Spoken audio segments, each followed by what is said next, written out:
WhatsApp pane basa. Pane varume vanenge vechitaura zvimwe zvacho zvinonyatso kundibatsira, zvimwe zvacho ndizvo zvinenge zvakadai. Saka ndafunga kumbozvikombaila kuti mumbonzwawo. Nyaya iri apa varume ava vaidhibheta nenyaya yehospital yakanaka here kana kuti haina kunaka. Saka chimbozvinzwiraiwo. Enjoy.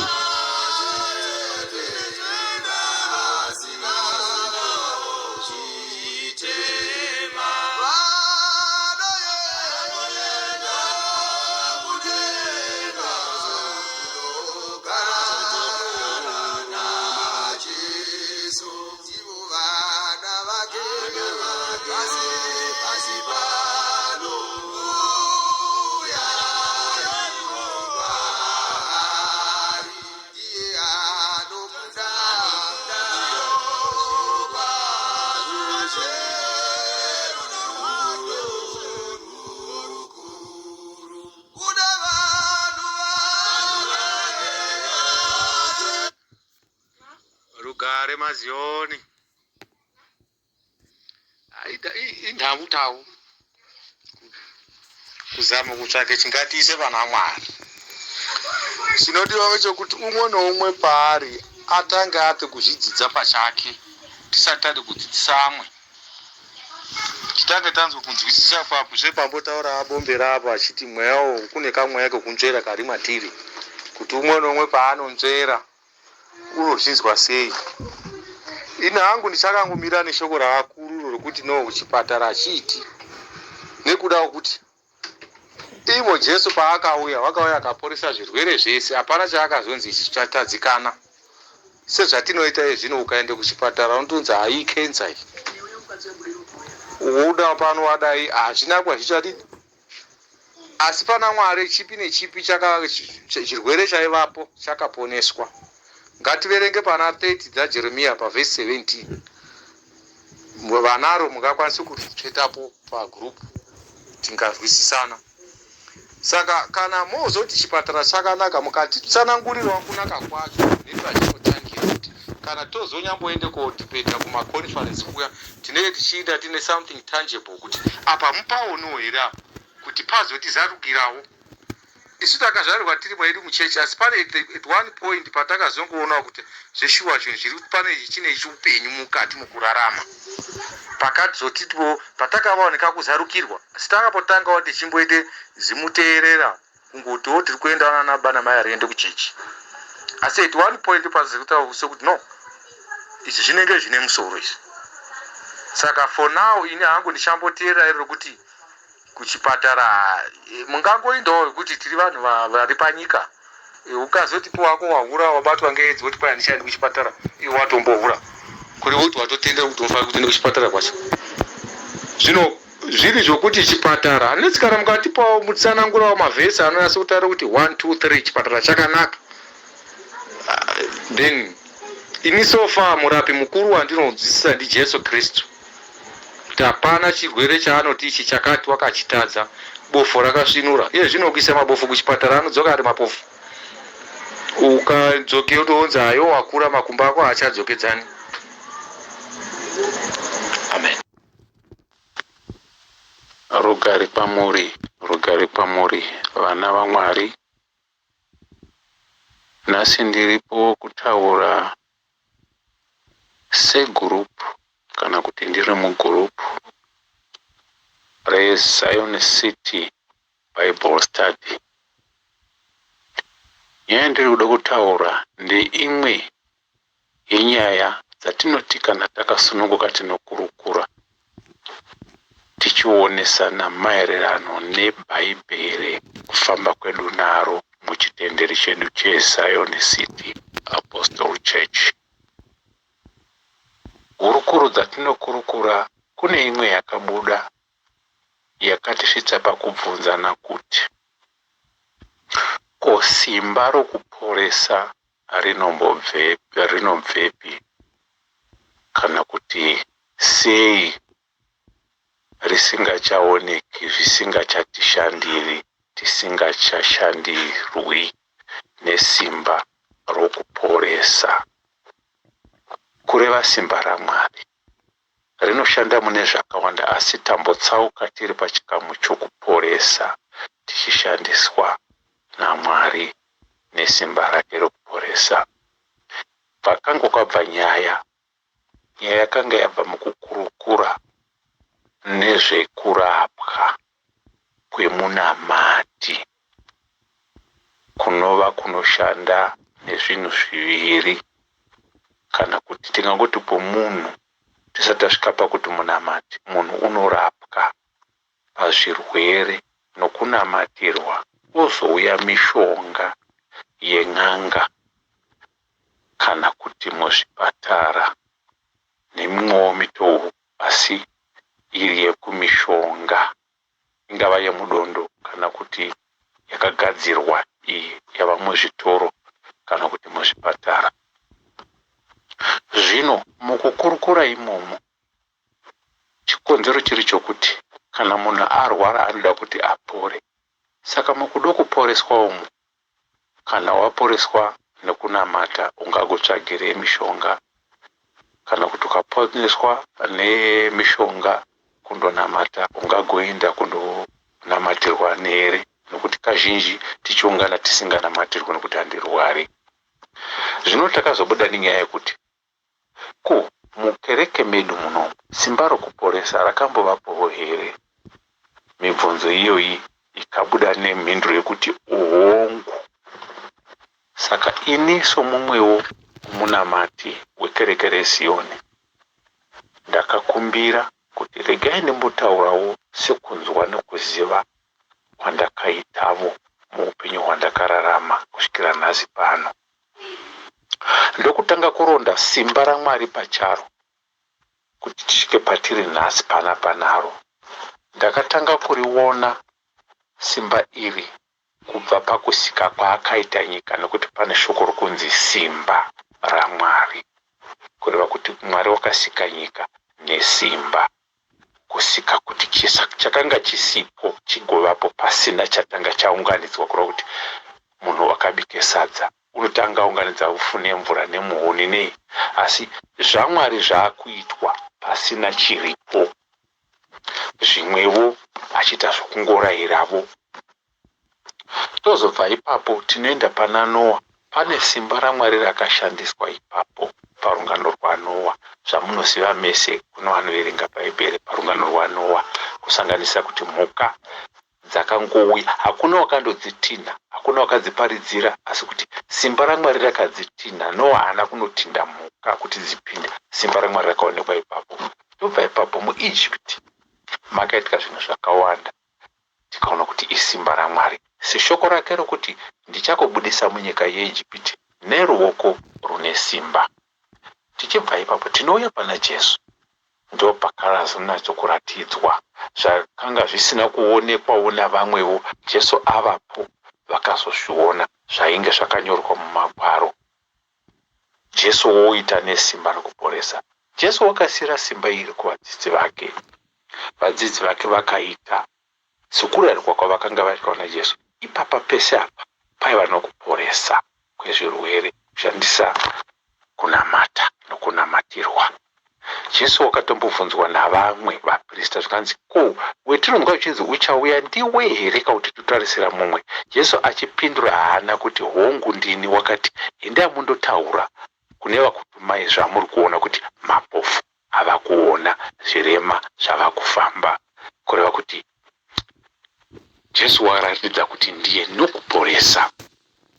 Vadzidziwo vakatumwa vachinzi endai mundoparidza, asi wakati endai mundoparidza nekuporesa. Then kutanga kwevhangeri redu rineri, vhangeri redu richitanga rineri, sokunzwa kwatinoita rakatangwa navamwe vanhu vatinotova noukama navo, vatine rudzi navo, vachitanga kuuya. Vakuru vedu vamwe, mumwe vatatu vatakanzwawo, vanoti vaMutendi navaDhavhidhi Masuka navamutambeni navamwevo vetisingazivi. Chinhu chakaita kuti chibatsire kuunganirwa kwevhangeri vachiparidza ndechekuti vaiporesa.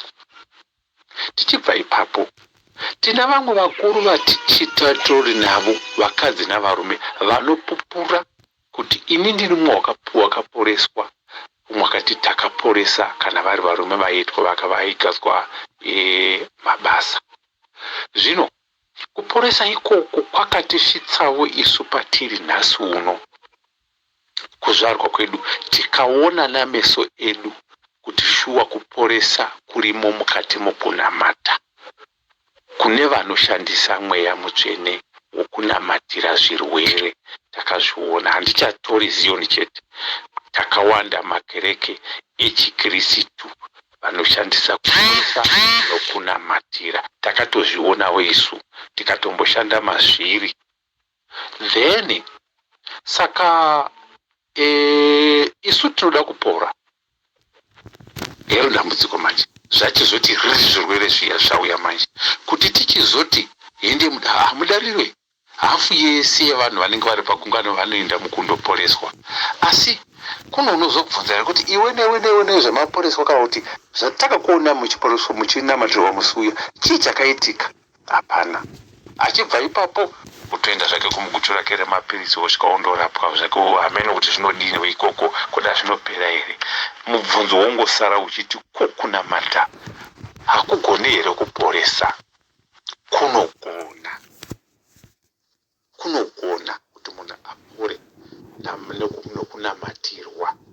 Zvino tozobvunza kuti chii chiri kuitika patiri pakuti zvinogona here kuti tisvike pachinhano chocho apo pakanga pachiporeswa vanhu nokunamatira? Tinongoti chokwadi panogona kudzokwa ipapo.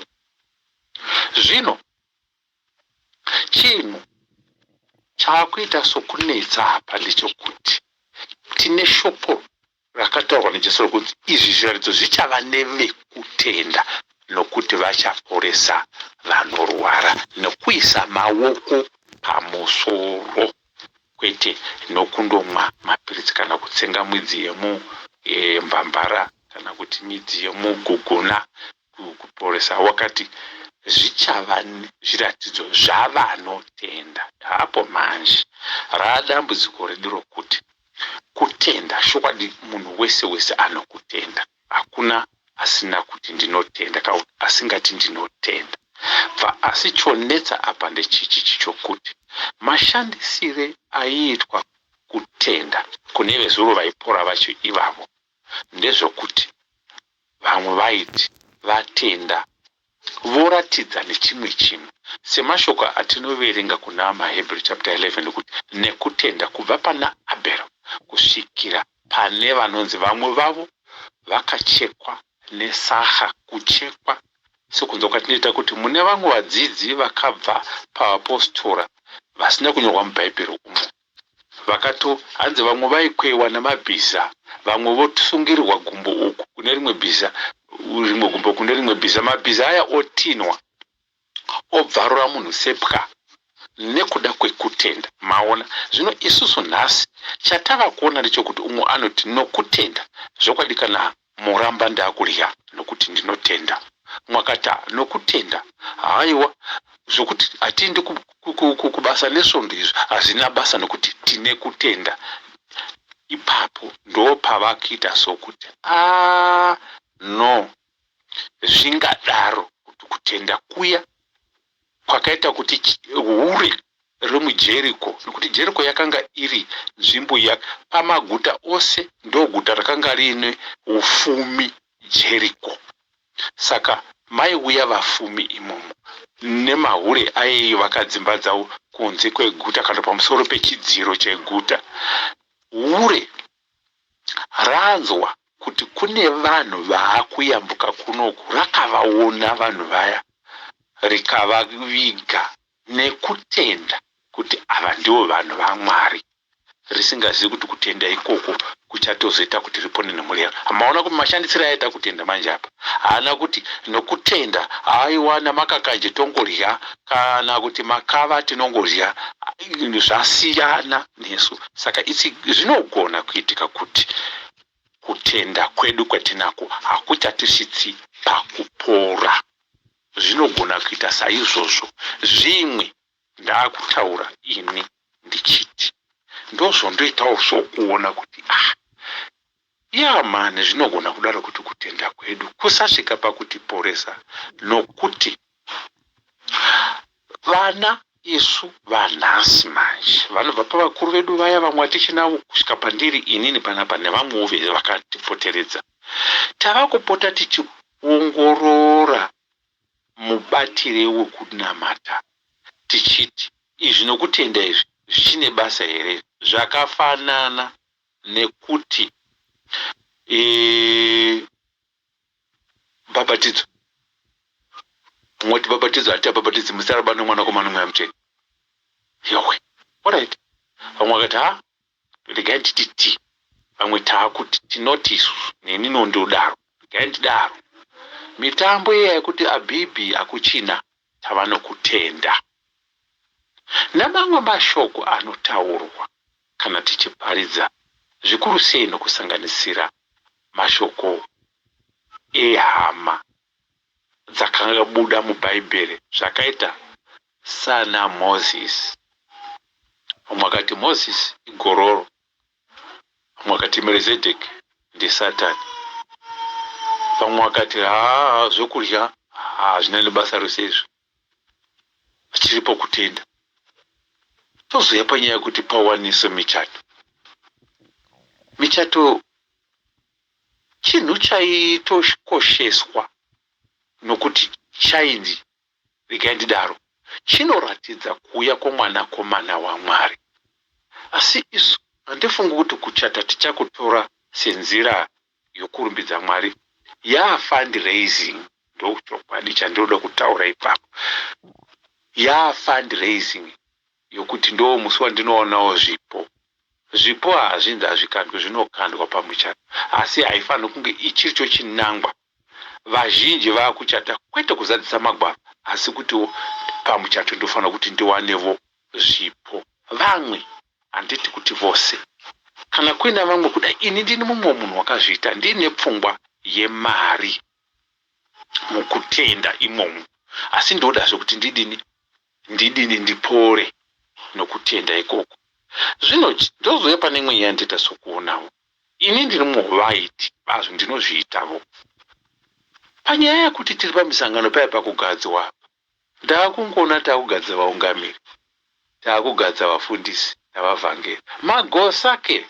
Zvokwadi iri kutaura chokwadi, ndine 10 or 5 ngatimboti 5 years ndidangu kusvika pa10 pandakaona vanhu vachigadzwa, asi gosa haana kugadzwa, muprofita haana kugadzwa. Well, tiri pakutenda kubva kwezvinyima zvokurya iko zvinezvi tinotova mubasa rekubvunza vakuru kuti kuzvinyima zvokurya kune basa rei. Kuno kutenda handigoni here kuti ndingowana zvandinowana ndisina kuzvinyima zvokurya. Vamwewo havo showazvo vanokoshesa kuzvinyima zvokurya. Inini ndoda kuona kuti ndingazvikoshesa here izvozvo, asi ndichine mubvunzo kuti kuzvinyima zvokurya kune basa rei. Right.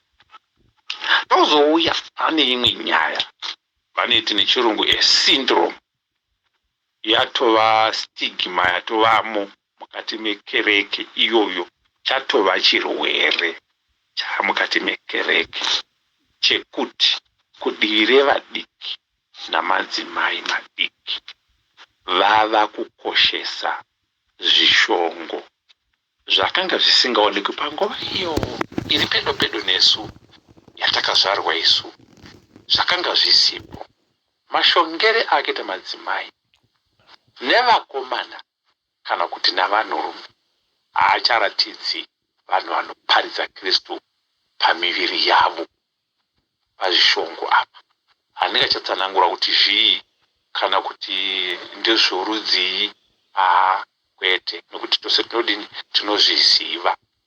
Uye mukereke medu chinhu chainyanya kukosheswa kuvana vedu vanasikana ndechekuti paiunganwa pega pega vanasikana vaitarirwa kuti umhandara vachinawo here. Zviri izvo zvinotova bongozo kuti pari zvino ndofunga kuti hazvichatoitwi nokuti zvakadini zvakaoneka kuti zvimwe zvino munozadza vana vedu chinyi ende iwo kusunuka kwavapovo nemamiro yaita chitendere chedu hazvikoni kuti kusunuka kuvepo kuti vamwana vavamwe vanotosunukirwa ipapo pakutariswa ipapo mwana wamunhu unogona kushaya mbereko kusvika pakuti kereke toti isusu deno tagonavo kuti titarise vakomana kubvira pakutanga forumu kubva kare kare nyange ichiri Israeli havatarirwi ujaya. Mukomana anongotorwa semunhu ari hanzi nechirungu ari responsible, ndiye chikomba, saka haatotarisirwi kunge ari munhu anokunyengera maari. Hatina kumbotsa kutaswa kwavakomana kunze kwedzingiso chete, asi vasikana vaitarirwa umhandara hwavo. Nazvino kune vamwe vanhu vasataura kunamata vedzimwe culture vakatafanika kuda machangani namamwe mazulu nevamwe vakadaro nevamwevo vari mukati medzimwe nyika munyika yedu yeZimbabwe inei vanhu vachiri kuzviita izvozvo. Isu medu muchikereke rinotova dambudziko iroro, asi tinodzoka pakuti zvino alright, kupora kwedu uku kuchatibatsira here nechimiro chatava nacho iko zvino? Saka ini ndiri kupa zvipomerwa kuti nekuda kwezvizvi chokwadi ndinovimba kuti hongu kuporeswa kwedu kungava kuri kure. Nyangwe nziyo chaidzo, maimbire namanambitambire namaridzire edu engoma, aiwa umwe nomwe wakungoita sezvaanoda. Mubhaibheri kwaitonzi imba yaAsafa, kureva kutiko kwaitova navanhu Mwari unoda kuimbirwa zvakanaka, zvinonakidza, zvinoturusa mweya mutsvene, sezvatakaona, sezvataiona kuti yaiti yaimbwa imwe nziyo zvokwanikiro unongova nekachipoko kendimi kwete kuprofita waibatwa nendimi. Nhasi uno zviri papi? Saka alright, kana zvinhu zvese izvi zvamalaidzi kana kuti zvava zvibani zvaakudzima, tingagopora sei? Ini ndoona sokuti tione kupora ngatidzoke ipapo. Panodzokwa, hazvinzi hapachadzoki, panodzokwa. Ndatenda. Zvino mashoko aya ndinoziva kuti pangava nenyaya yekubvunzana yeye kana vamwewo ndibvunza, ndinokumbira kuti ngarimbosvika kuvakuru vedu. Ndo zvakataurwa naMachakawaya, mwana waMachakawaya Nazare. Iyewo unoti ndiri mumwewo vanhu vaiti izvi, ndoda kupora asi handisiri kupora. Kana paine mibvunzo inozouya inzi paitem yakati sei wakati, ndinogonawo kutsvagawo mhinduro. Ndatenda. Rugare kwamuri. Amen. Rugare vatendi. Mamuka sei matimana enyika? Ndanakirwa, ndateerera tsetsenuro yakanaka yavamudzidzisi edu vamusikavanhu Nazareth maita basa. Ndanakirwa nayo, yakareba asi inonakidza, inongopa chidaka-daka chokuramba uchiteerera. Mukuramba ndichiteerera ndanga ndichinyatsowirirana nemi kuti point taken. Hapana pandambopesana nemi. Ndazongotosara nenyota padoko mama tosvika wani pandandichinyatsoti hamuna kuzopa conclusion semibvunzo yaibvunza vamwe vevana, mheno kana ndisina kuresvawo kunzwa pakubvunza kwevana kuti mati imi simba, ndichisamareza, mati imi simba rokuporesa rakambouya rikambovapo rikamborarama vatungamiriri, vanhu vachinamatirwa vachipora. Zvinova ndo zvakakonzera kuti kereke yedu yeZioni kana kuti ikure kana kuti dziwande mukapamenza nzeve vakabva naro Zioni kuSouth Africa pamakorewo, vamutambeni, vamasuka, vamutendi, kuti chakarisimbisa kupora kwevanhu. Right. Mutsananguro yenyu yese yazoita sokuti simba iroro harisisiko. Papo ndinowirirana nemi. Kana rechikora vashoma. Imi mazoita sokuti mati simba iro harichanyanyi kushanda kana kuti harisisiko nezvikonzero zvakawanda zvamati imi kutenda kwava kushoma kunonamatirirwa mukati mimi tsika dzedu dzadhakwa kureva mapfekero mashongero evana zemina harichaitwi mitambo hatichaichengetedzi ana abhibhi vana ani takungoti chiro patadira nokuti tava munyasha mazanangura pakawanda. Saka mukaita semati mimi zvinhu zvese izvozvo zvisati zvadzoka kuchengetedzwa panzvimbo yazvo hatipori. Uchiminzi ticharamba tichingorwara nokuda kwokuti tigone kudzoka apo pamuri kureva apo pazvipfeko apo itori imwe topiki yakazvimirira yoga inoda kutombozonzi ko nayo kuti zvipfeko zvamungati mimi zvinonatsa munhu kuti unzi mutsvene ndezvipiko. Dzimwe dzenguva vana ava hativadzidzisi zvakakwana. Anongokura ari muno muSouth Africa kana mune rimwe location rwatiri kuopa kuAmerica achingoona zvipfeko zviriko chiti ndo zvipfeko zvevanhu zvacho zvakangonaka. Otorasika saizvozvo orwara otadza kupora nemana materera henyu. Izvo inyaya yekuti wakariswa mapfekero. Dzidziso iro yandidzamira manje. Saka mabata twakawanda. Nyaya yemitambo yamataura itori imwe topiki zve yakazvimirira kuti zviri zvozvo titadzisa kupora zvandiratidza saka hatichatopori zvachose. That's my conclusion. Hatichatombofita kapora nokunamatirirwa. Nokuti zvese zvamatsanangura kuti tizvidzoke kuzvigona kuzvibataka handioni zvichigoneka nokukasira. Magenerations vanhu vachimbofa vachinamatirirwa vasingapori. Saka nokudaro hazvitadzisi munhu kutsvaga malemoni zvibaba. Kuti munhu unotongoza kuti vamusika vanhu nemabatiro avaya havachadai ndinonamatirwa ndiwo nopora here kana kuti ndikadai ndingapora here. Nokuti conclusion yenyu yangoratidza kuti zvinhu zvese mamaundiro azvo zvatiri kutadza izvo zvinotiita kuti tisapora nokunamatirwa. Zvinotiita kuti simba redu risawanika. Saka zvitisina simba zvarakapera takatorwa simba nomuridzi wesimba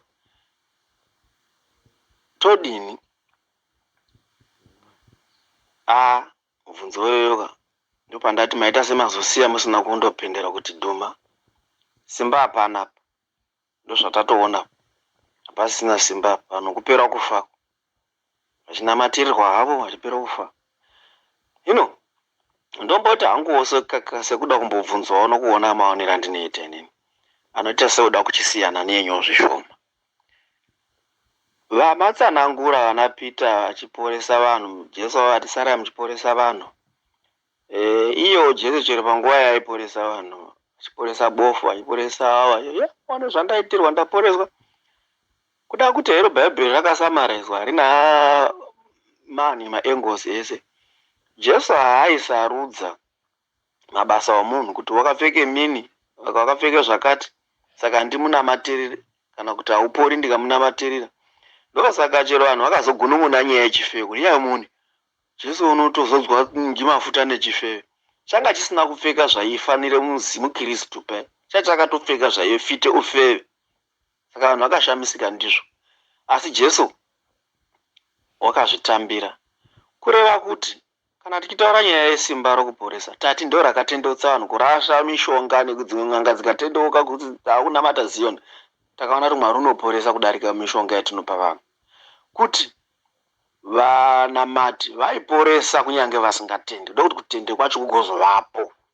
Saka isusu sevatendi sevatungamiriri namatai Mwari ukupe simba, poresai vanhu, endai munokontesta chako chako. Ndoonero yangu, ngaticonteste kuti chirwere chanetsa vanhu kukiliniki ichocho, munhu uchiti ndakatariswa zvakanzi inonzi mapapu azodai, BP zvinodai, ndaunodai mapiritsi ese ndazama apera. Imimi mochallenge munhu iyoyo kuti chimunonamatirwa ndi magwera osvikawo munamatirira munhu yaumbaapora.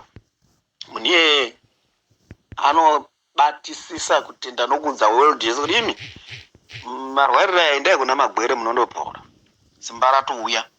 Magwero yauya kana wachishandiswa naMwari saizvozvo ngawachibatisawo kuti Mwari unondigonesa kundiporese vanhu. Omende nastatus yake kuti kusazvikudza kusavapo, wogara wakarurama. Tese tinoite mutumbwe tichienda kuna magwere. Akomana kuchipatara kunodhura, hakusi kukuda wedwe. Mishonga yacho yatinotaura inodhura, hatisi kutomboida. Kungonamatirwa mubatwa musoro kudai ndotopora kwakachipa ende kunofadza. Simple and straightforward. Asi kana tichingona kuti kwakungotsikirwa masoro hapana chiro kuita, zvirongoramba zvichirwadza, munhu unoite dzimwe nhambu kuti nyama isarwadziwa. Saka it's food for thought sezvamangosiyiwa pasina kupenderwa. Asi ini ndinongona kuti conclusion iri pakuti as long chinoporesa chisati chawanika, munhu haamiri kubinyauka. Ukakandira mwana pamoto une mavhuziri kasingagoni kufamba, kanobinyauka kusvika kasuduruka kutobva pamoto, ukatoshuva kuti yazvi kabva sei pamoto iko kasingagoni kufamba, kushingirira kuti ndibve panopisa. Nditi munoona. Saka kana ndichiri kungorwadziwa, ndinotombosuduruka ndichizhama kuti nyama yangu isarwadziwa. Dzorerwai simba regardless yekuti vamunotungamirira vacho vane zvavanokonewa. Kuzototeerera mitemo yomudzidzisi kana kuzoteerera tsika dzese idzi dzevamusika vanhu, kutozodzibatisisa nokuda kubva pakupora. Vanhu vazhinji avateera Jesu pepe. Minana yavaiita kuti vakange vaite nzara upuwe chikafu, vakange vane vanorwara vavo vakauya nevanorwara vavo votopora. Saka izvozvo munoona chereke dzatiri kutoona nhasi unodzirunya kutounganidza vanhu tichiita sokuti isusu maziyana tinoparidze zvinosiya zvisingaendisi kudengaba.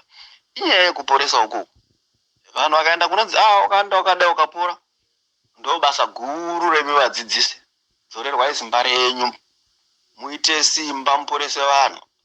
Hatisi kuti vanhu ngavawande idukereke, asi tiri kuti vamunave vacho vava ngavapore, agova ma-living testimony kuti tinonamatirwa tichipora isu kwedu kuZioni.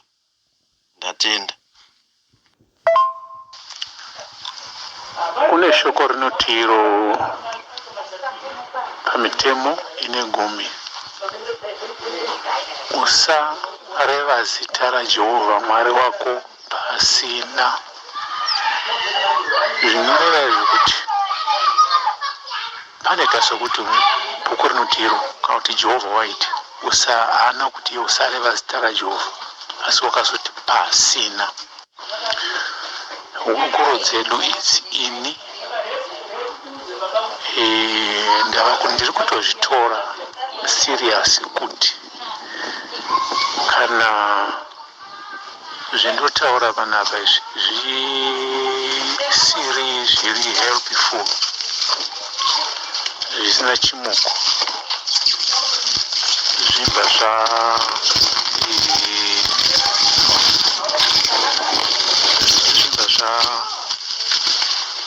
zvaratidza pachena kuti hazvina batsiro. Saka ndaikumbira kuti handisi vanguti gurupu redu rineri riri munomu muSouth Africa kumusha uku kune vanorinzwa here kuona zvatinonyora izvi zvokuti vanogonawo kuti no pane gurupu rakati nekuti titori muZion City Bible study. Hazvitsiri kuti tongotamba bhora redu iri, tinokuwara tobhadharwa nani. Ngatiinde mumaklabhu kureva kuti iko ngatiite zvinhu izvi kuti zvipote zvichinzikwawo pane one of the corners navakuru vedu kuti nekuti mose vamwe vanogona kuzoti kwairo gurupu rakati riya nekuti tiri vana vavo varombotaure chii. Vakanzwa antorekati yakazoti kana nechemberi uko ndikanzwa kana kuona nokuziva kuti zvatainotaura zvese zvazvina basa ini ndinorenga kutaura nyaya dzakaita sedzidzi. Asi kana kuri kwokuti ndikanzwa vachivanga vachiti ano wakadii Musikavanhu, nyaya yamakataura yakati takainzwa. Ndine chokwadi chokuti hazvingotaurwi pasina. Saka iwewe muranda waMwari, mhinduro yako yokutanga yakanaka, ndaibata. Nininiwo ndatova kusaidhi kwako. Saka ndine tarisire kuti dino zvaizoti kubhikita kuna vaganya vakataura vachiti mubvunze woyo wokotwa konvhei kusvikira wasvika mugurupu munomu. Imozoti zvino ndiani watingabvunza muti ngatinzose kuna Musikavanhu. Ndopindura zvose izvozvo, ndotangawo ndanamata, ndotsvakawo mumagwaro, ndonatsokupindura, ndabata kutaura kwese kwawaita uko. Zvino inini hangu kuda pangu kusazivawo munoziva chirungu ichi kuti unoita sei kuti nyaya dzakaita dzipinde muZion City social media isi, kuti zvinge zvichiunzikwa mutare Harare, Bulawayo, Gweru, Urubenzi huonekwazve kana zviri zvakashata zvonzwikwa. Ndatenda vane mapwenzi vakaita souyu wataura uyu, taurai mapwenzi enyu. Asi ndaikumbira kudai zvaigona zviite zvandiri kutaura panapa. Ndakatozvimirira nomwoyo wese chokwadi kuti ndisava ndinonzi ndinoreva zita raJehovha Mwari pasina. Amen.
Rugare kwamuri. Ndinoimba kuti hakuna munhu usingadi kunge ari pachinani chokuti kana akadana kuna Mwari wake unomunzwa. Tozouya mumhuri kuti mhuri ikadana, tozouya mukereke kuti kana kereke ikadana.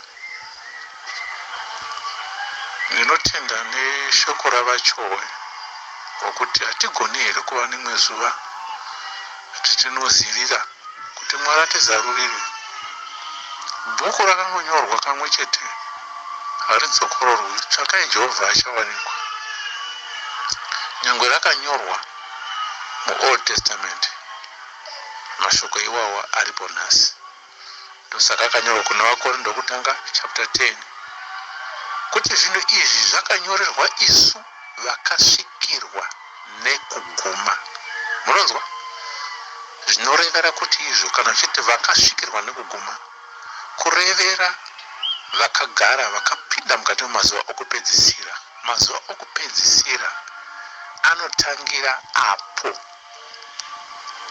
nyika yanga yotongwa kubva mumaIsraeri yaakutongwa namaGentiles. Ndo pakatanga kuonekwa chifananidzo chaNebhukadhinezari. Dhanieri kwakududzira. Zvinoreva, tingati pachirungu diminishing, kuramba zvongoti from stage 98 kusvikira vachitaura nezveumambo hwechina. Saka shoko rokuti vakasvikirwa nenguva kurevera kuti vakazorarama apo ava mazuva okupedzisira akataurwa nechifananidzo chaDhanieri. Saka zvinoreva zvekuti kana zvichitonzi tsvakai Jehovha achawanikwa, zvokwadi nzira dzacho hadzina kumbodzima dziripo. Uye chimwe chinhu chinoita sokuzonetsa ndechekuti kana tikasatenda kuti no gentleman tiri tasiya, the direction is still the compass yedu haina kurasika, but degrees of deflection aripo. Let's come to zero. Zvinotsokubva kuva zvapinda muline of sight yokunamata kuti zvinotanangana kuna Jehovha. Shuwa kakusuweva karipo. Ndinotenda. Chichemo changu nechikumbiro changu pane nyaya yatakataura iyayi, ndinoimba kuti hatingashaye nekanochi kamwe chete katingambomuvhavo. Hazvina kudzimwa kunzi hamuchasvikipo, kwete. Tsvakai Jehovha achawanikwa. Ndatenda hangu vachouya. Kristu Jesu akuzere kusingaperi. Amen. Rugare, ndinonzwa mashoko anotaurwa navaranda vaMwari. Zvinoita sokuti musika vanhu ari kuda kurasa vanhu kana kuti vanhu vakarasika ivo vari mugwara raMwari. Zvinhu zviviri apa. Mumusi kana kusiri kudaro kuti kereke ini ndinoti ine pangu pokufamba kudzoka mugwara raMwari, kana zvokwadi kereke iri pakanaka, inini wacho ndini wakarasika, ende ndinobvuma kuti yes, ndakarasika. Nokuti pese panoverengwa rugwaro uye panoparidzirwa vanhu vanofanira kubva mukati mezvivi, ini ndiri mumwecho. Nekuda kwamagwaro atinoverenga aya anoti kuvakorosi, bisai mitezo iri mamuri. Munoona? Paul wanyora tsamba yekuvakorosi, haana kunyora kuna korosi so munhu individual, asi kuti collectively sekereke yepakorosi. Naso unosho isu remember kuti tinogona kutora 3 patiri naso uno tinogona kutora about 5 years tisina watatendeusa izvozvi muno mumacho matiri muno. Gore rineri takatendeusa vangani hapana, kuti tinoverengerei magwaro kuti rashai zvakaipa zvenyu, tinoparidzira ani. Rashai uroyi, rashai kuba mupombwe, tichitaurirana isu pachedu. Tikabvunza kuti unobvunza ani, unotaura ani, tingatani. Alright, bhuku harinyepi. John unoti kana tichiti hatina zvivi tinomedza murevi wenhema. Romans yoti Kristu anotireverera every day, hanzi nokuti hatizivi kunamata sezvinodani, sezvinoda Mwari. Kureva kuti mamistakes kaya, hakuna chinhu chakaipa chinoitwa nemunhu asina kurasika. Saka tichireurura nguva yoga yoga, uye watoti uyu ngatinamate, titare zuva uri right, ndini pamwe chete naye, takarasika vanhu vaMwari. Zviri nani munhu iye ati inini ndiri pamweya, handisi panyama, handina pendinoti ndakarasika. Good. Munhu wakaita saYeshua is confident paposition yake. Ngachitova a symbol kwatiri kuti uyo magwere muzukuru wangu, kana kuti ndiani ndoti tombodaro, kuti ainini ndiri pamweya nini. Ndofanira kutotarisa kwauri kana chiri kutsvaka munhu a symbol yekuti ndoita sei kuti ndiwe munhu wakanaka, ndiwane kune munhu wano ndoti sangana ndakakomborerwa kaine. Zvino ndiri kudzoka pashoko rangu rokuti chokwadi zvinhu zvandakataura kuti izvi ndo zvandita sokonezvo, nokuti izvozvi izvi panapa taiga vangani vanhu vakarohwa nemakristu, imhosva ngani dzatinotonga dzinoitwa navanhu makristu. Zvino kana Galatia ichitiko, kana muchitungamirirwa nomweya hamuzoiti kuda kwenyama, asi kana muchitungamirirwa nenyama muite kuda kwenyama. Please, inini kana kusiriko kuti ndinoona kuti vedu vekereke ngatidzokei pana Mwari, kana kereke iri right, shuwa ini ndiri munhu ari wrong, ndinobvuma kuti ndiri wrong, ndofanira kuti ndidzoke pana Mwari. Ndaikumbira zvandakanyora zviya, zvandakataura paaudio yangu zviyaka, ini ndinototaura ndakatoshinga ndisingaiti kurura, nditotaura ndakatoshinga. Chandaitotarisira ndechokuti kuuye paguru panapa kuti no Musikavanhu kwakauya mubvunzo wakabva kuna Bishop Ngana achiti mubvunzei kana kuti imi gurupu imi taurai pashoko rakabuda mugurupu menyu rakati. Imi mozoti aino wakaritaura ndiani, mukachiti yezvo Musikavanhu. Bishop wekwaGutu vakati shoko takarinzwa, uyo musamutevedzera uyo unopenga, nokuti shoko rakataura rakati wakariwanepi, rakati wakariwanepi. Hakusi kuti ndinoti ndine anza, ndine mhinduro, kwete. Ndinopinda mumagwaro, ndakamboritaura ndazviona papi. Kana ndazoshaya ndinodzoka kugurupu chiti gentlemen, ndakaita mistake nokuti ndakashaya shoko rinotsigira point B. Ndinotenda.